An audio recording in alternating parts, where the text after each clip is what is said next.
Mark 7. The Pharisees and some of the teachers of the law who had come from Jerusalem gathered around Jesus and saw some of his disciples eating food with hands that were defiled, that is, unwashed. The Pharisees and all the Jews do not eat unless they give their hands a ceremonial washing, holding to the tradition of the elders. When they come from the marketplace, they do not eat unless they wash, and they observe many other traditions, such as the washing of cups, pitchers, and kettles. So the Pharisees and teachers of the law asked Jesus, "Why don't your disciples live according to the tradition of the elders instead of eating their food with defiled hands?" He replied, "Isaiah was right when they prophesied about you hypocrites. As it is written, these people honor me with their lips, but their hearts are far from me. They worship me in vain. Their teachings are merely human rules. You have let go of the commands of God and are holding on to human traditions." As he continued, "You have a fine way of setting aside the commands of God in order to observe your own traditions. For Moses said, 'Honor your father and mother,' and anyone who curses their father or mother is to be put to death. But you say that if anyone declares that what might have been used to help their father or mother is korban, that is, devoted to God, then you are no longer let them do anything for their father or mother. Thus you nullify the word of God by your own tradition that you have handed down, and you do many things like that." Again, Jesus called the crowd to him and said, "Listen to me, everyone, and understand this. Nothing outside a person can defile them by going into them. Nothing outside a person can defile them by going into them. Rather, it is what comes out of a person that defiles them." After he left the crowd and entered the house, his disciples asked him about this parable. "Are you so dull?" he asked. "Don't you see that nothing that enters a person from the outside can defile them? For it doesn't go into their heart, but into their stomach and then out of the body." In saying this, Jesus declared all foods clean. He went on, "What comes out of a person is what defiles them. What comes out of a person is what defiles them. For it is from within, out of a person's heart, that evil thoughts come: sexual immorality, theft, murder, adultery, greed, malice, deceit, lewdness, envy, slander, arrogance, and folly. All these evils come from inside and defile a person." Okay, so Jesus has made a very clear statement about what it is that defiles a person. We're told that we will be justified by our hearts, not justified by whether we have a tattoo, whether we have a chip, whether we took the jab. It's nothing that is coming from outside that's defiling a person. Now, if you took a tattoo or a jab or a chip or something like that, there is some indication in your heart as to why you did that.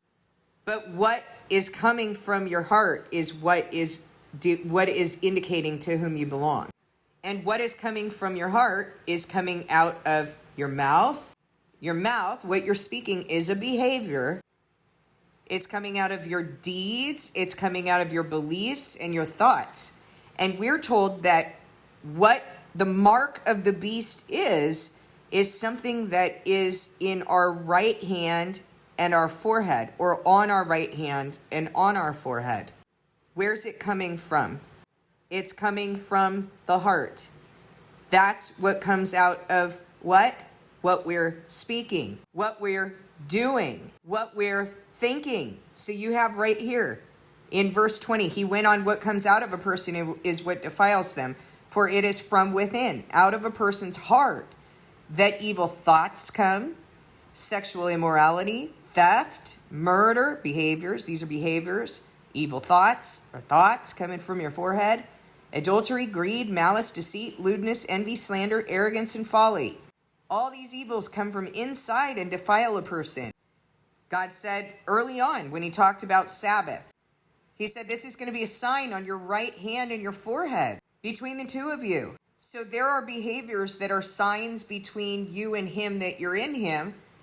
And there are thoughts, and there are thoughts of the heart that are a sign between the two of you that you belong to him. And there are thoughts, beliefs, and behaviors in your forehead and your right hand that indicate that you don't belong to him, that you belong to the enemy.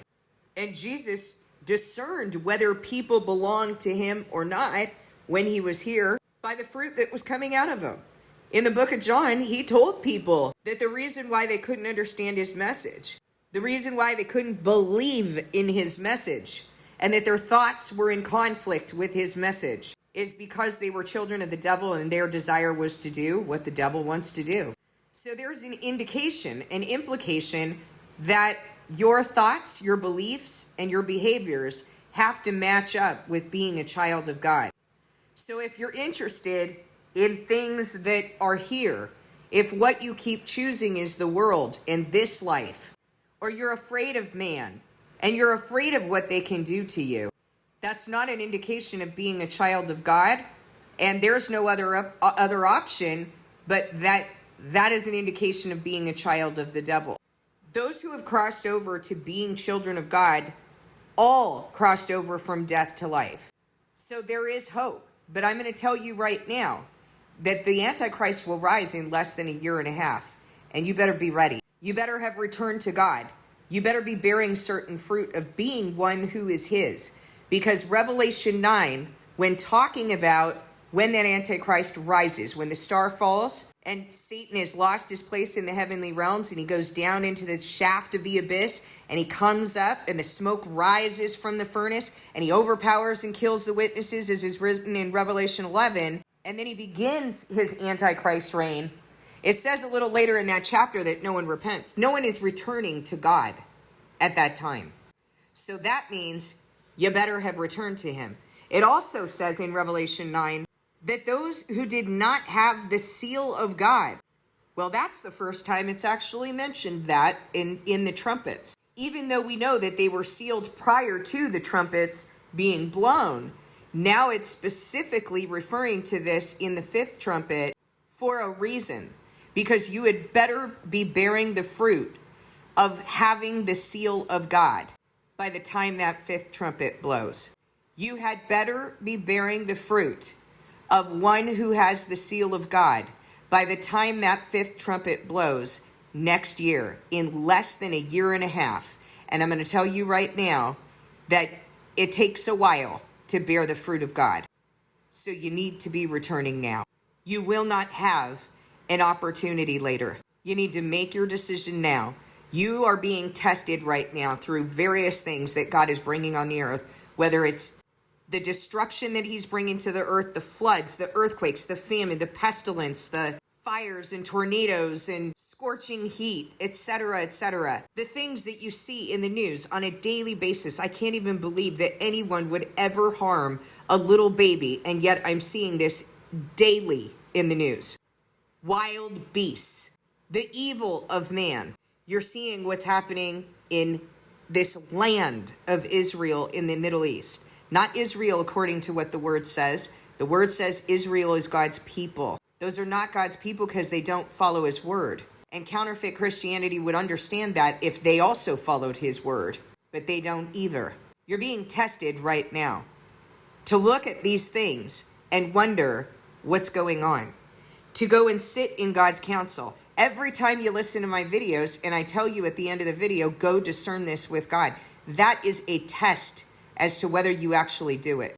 Every time that I call one of you up and I explain certain things to you, that you're sitting in an assembly and I'm telling you this is what God's showing me.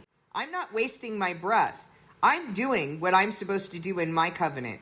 Are you doing what you're supposed to be doing in yours? Are you discerning the things that I'm saying and asking him how you need to apply these things in your life? That's your part. I know what my role is as a witness, but you need to know what your part is if indeed you are one of the multitude in white robes. Go discern that with God.